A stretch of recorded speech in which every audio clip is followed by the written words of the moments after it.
नमस्ते, प्रणाम। आप लोग सुनिए बेटी विवाह गीत है, कैसा लगता है कमेंट में ज़रूर आप लोग बताइएगा। अच्छा लगेगा तो लाइक शेयर सब्सक्राइब जरूर करिएगा आप लोग, और सुनिए आप लोग। धन्यवाद। घोड़वा चढ़ला आइले दुल्हा कवन दुल्हा,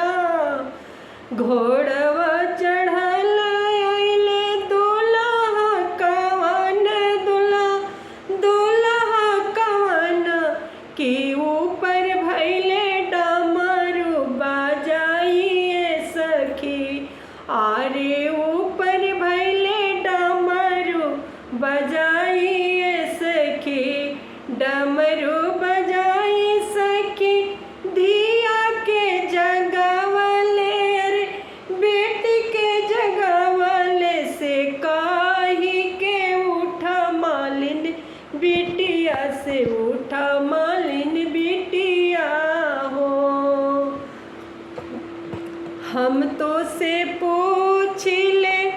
कवन के बेटा सी कहवा से आइल की तोरे अमाना, हाई मालिन माल होइनी की तोरे बहिन ना, हम तहाई दुल्हा कवाना सिंह के बेटी, कवाना सिंह के बेटी की फूल लोरी के ना, हम करी ले आराम हो की फूल लोरी के ना, जाहु तो हाउ धन कवाना ससुर के बेटी, कवाना ससुर के बेटी से हम हाइना हो कि हम हाइना, अपना पापा के दुलार की हम हाइना,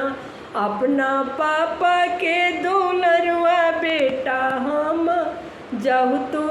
हाउई कवाना सिंह के बेटावा, कवाना सिंह के बेटावा से मोरा आगे ना, दुल्हा मोरा आगे ना,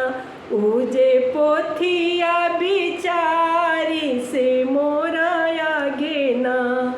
पढ़ला लिखला धना भोरा परी गाइले, अरे भोरा परी गाइले से पोथी मोरे ना,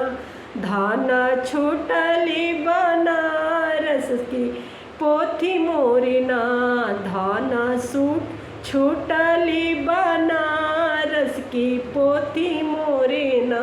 धाना छूटली बनारस पोथी